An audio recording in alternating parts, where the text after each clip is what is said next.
Okay, welcome to the very first Thursday night golf show with myself, the average golfer, and alongside me, as ever, Joey the Tweet. Now then, what is the Thursday night golf show? Hopefully it's going to be a light-hearted look of golfing news from in and around the world, and a bit of fun and laughter along the way, Joe. Yeah. Always. Provide a few laughs. We'll hopefully find a few. Yeah. Probably make a few cock-ups ourselves along the way. Yeah. But there you go. It's you'll normally see, if you do watch the channel, you'll normally see myself and Joe either out filming on a golf course or in a driving range bay testing some product, but it's getting a little bit chilly out there and we decided to come inside to the studio and like I say, translate or provide our audience with a bit of a laugh. Yeah, a bit of a laugh, light-hearted news.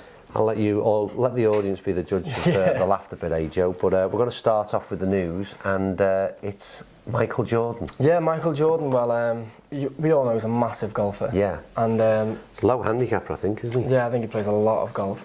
And he said that he's sick of slow play at the course he plays at. Right. So I think he's planning to build his own private course. What a luxury. I know.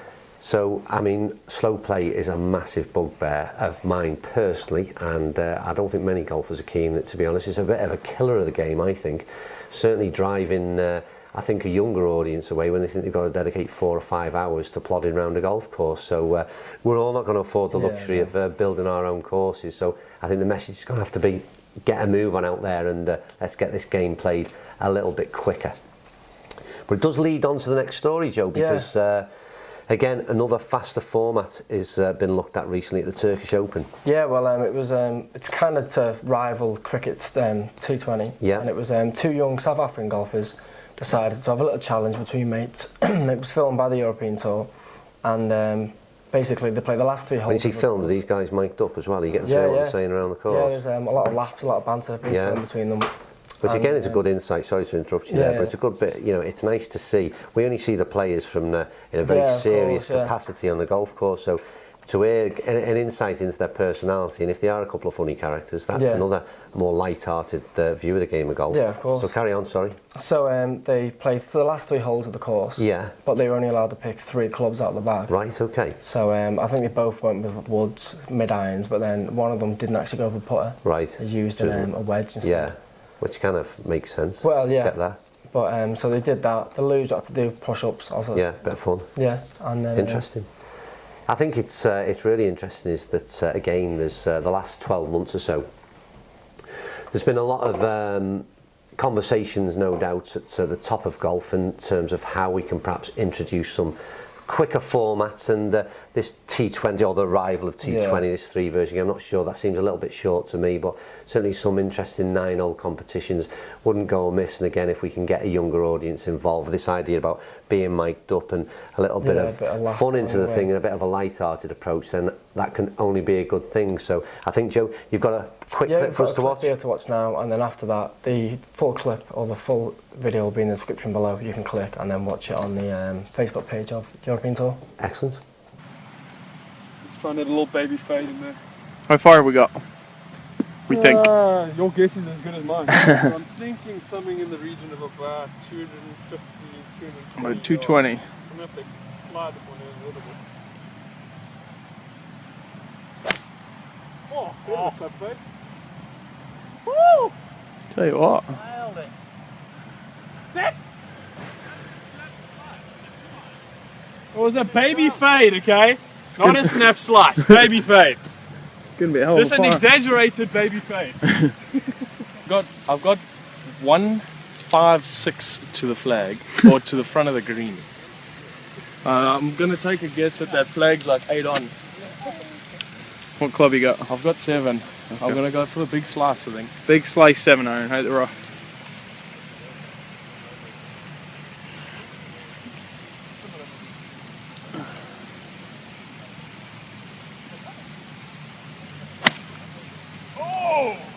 Oh no! Don't go left in the bunker. Oh no. Mate. I'm not happy about that. Okay, yeah, so an interesting new format, worth a try. Anything that's a shortened version of the game. I'm not sure 3 holes is quite enough, but I know over the last sort of 12, 18 months there's been a lot of people looking at an abbreviated format, a lot of 9-hole challenges that have been muted, and I think a 7-hole challenge against a sort of, I think a Home Nations competition. They were looking at some shortened version of match play, but I think, as we know, people's lifestyles have changed slightly, and this is one of the things that golfers looked at, in that sort of 4 or 5 hours to play a round of golf, then the sort of getting to the course and a drink or two afterwards. It's you're pretty much writing off a day that people don't have at the moment, so it'd be interesting to see how the shortened versions develop over the next couple of years, I think. On to the next story is about an old pal of mine, Lee Westwood. Yeah, and they used to play on tour, didn't you? Yes, I did, yes, back in the day, yeah. Well, what's happening with Lee? He's been struggling lately, and with the short game. Yeah, last few years, I think it's been fairly well publicised, and he says so himself, his short game, he's gone through a few different coaches. The short game from sort of approaches to the green, and his putting's not always been his strong point, but I think that's what he's having a look at. In the Ryder Cup on it. Yeah, but it wasn't a great Ryder Cup for him. But so I think his manager put him onto this guy, and he's an ex-snooker player called Chris Henry. Right. He's now a sports psychologist. And basically he's just told him to, around the green, he has to make a putt or hit a putt within 6 seconds. Right, okay. So a real sort of commitment and decisive action required there. There's no time to mess about, and a big change in the mentality, I would have thought. So not easy to do, but I think Lee's already, I think you said he'd already give it a go, hasn't he? Give it a go, and I think he's got up on the tables, high up the tables. Ah, right, in terms of his putting stats. Interesting. Interesting to see how Lee gets on in the close season, or it's not close season, so it's the winter season. I think Singapore, Dubai, Thailand, he always seems to pick up a win, and let's see if his new putting technique helps him get back up that leaderboard. Good luck to Lee. Story number 4 I've got on my thing is about another old mate of mine, Mate of yours, yeah. Padraig. Not really a mate of mine, no, not Padraig. really. No. Not really friends, are you? No. I don't know, he had his little Barney with Sergio, and I bumped into him once on practice days at the Open at Hoylake, the last one, and whilst there was a couple of people he was playing with, I won't mention their names, but they were nice and sociable. He was less than sociable, so put me off him a little bit. But what's he up to anyway? Well, it started off with Rory. He mentioned that he wasn't really happy with how you qualify for the Ryder Cup now. Yeah, because this was about Paul Casey missing, wasn't it? Because Paul Casey missed out because he hadn't played enough events and got enough points because he didn't play in the European Tour. Okay. So Rory was suggesting it should be the top 12 players from each part of the world. Irrelevant to what tour you play on, kind of thing, isn't it? But then Padraig is the opposite and said, "Do you think if it worked fine the way it is, keep it the way it is." Right. I think the thing is, you can see sort of both sides of the story, really, to be fair to Padraig. We've got, I kind of agree with Rory. There's no doubt Paul Casey should have been there. He was a top 15, I think, ranked player in the world. And on paper, he would have definitely qualified in terms of playing merit to be in the Ryder Cup. But it's to do with, the number of events he was hadn't played on the European Tour. And the European Tour obviously want to encourage people to commit to their tour. And one of the carrots that they dangle, so to speak, is obviously the qualification points for the Ryder Cup. So, yeah, tough one that. We'll see how that one develops over the next, well, it'll probably be the next 12 months or so, because it'll soon be back 2 years from now, and we're back over, excuse me, I think it's in France, isn't it, next time around? I think it is, yeah. So we'll see what that one how that one pans out. Right, now then, as I said earlier, you'll if you do watch the channel, you'll see myself and Joe at Clark's Golf Centre testing out product, and no different, we were there again this week on Monday morning. A couple of Callaway products to start with, Joe? Yeah, we started off with 2 hybrids from Callaway, the Steelhead and the Big Bertha OS. That's right. And then we also tested them in a head-to-head against each other. Big price difference between the 2 Callaways, wasn't it? I think it was about £50. Yeah. Them. One's a kind of all, the Big Bertha is a kind of all singing, all dancing in terms of adjustability features. Steelhead was very much a sort of straightforward club. You buy it off the shelf as it sort of comes. Obviously you get custom fit for it. But yeah, that big price difference, and let's take a quick look at the clips from Monday. That's it, all, Joe, we ready yet? Yeah, go ahead.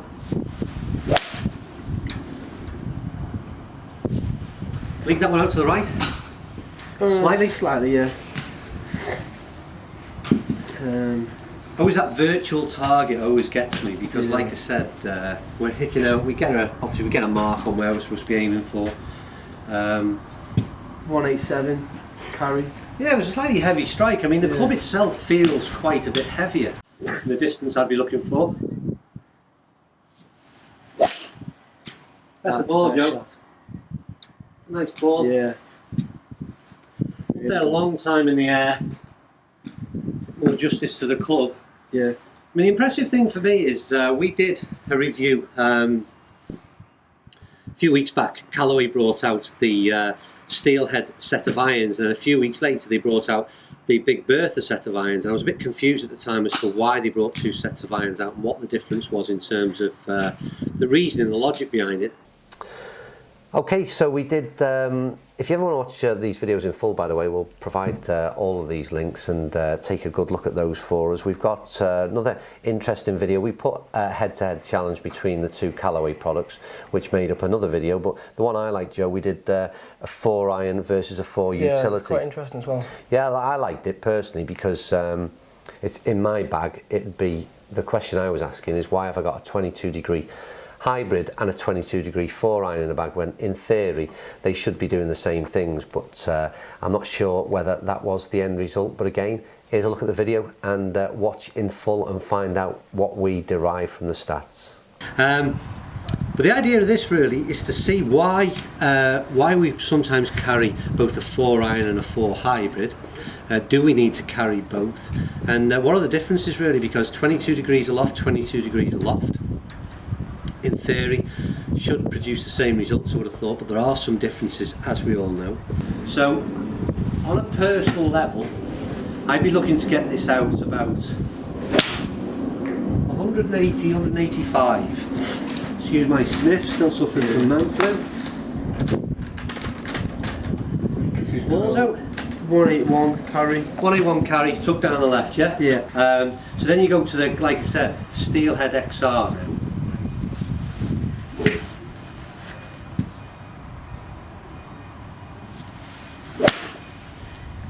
Straight away. Yeah, straight away, that's out the park. It is out the park, Joe. It's a long ball. I mean, this XR was really, really impressive in terms of the testing that we did. Okay, hope you enjoyed that one. That's pretty much it for this week's and our very first Thursday night golf show. We're going to bring the show to a close with a little bit of fun and laughter, and we're going to try and do that each week with a golfing fail from somewhere around the world, which will normally be a clip from YouTube, I would imagine.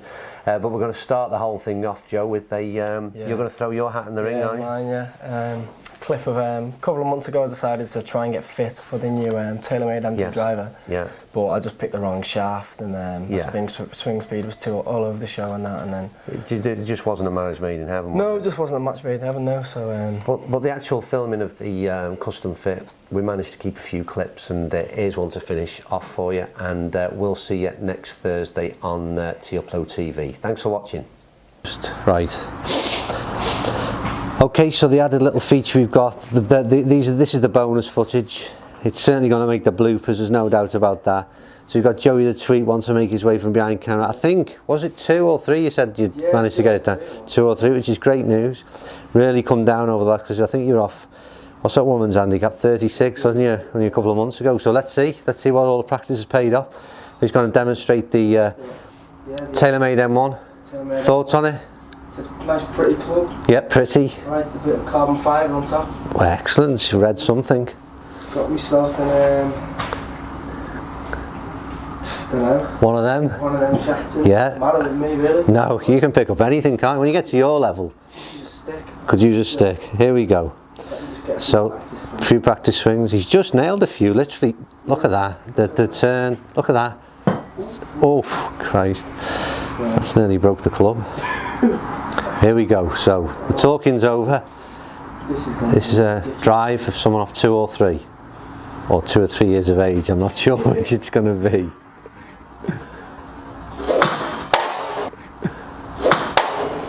Right.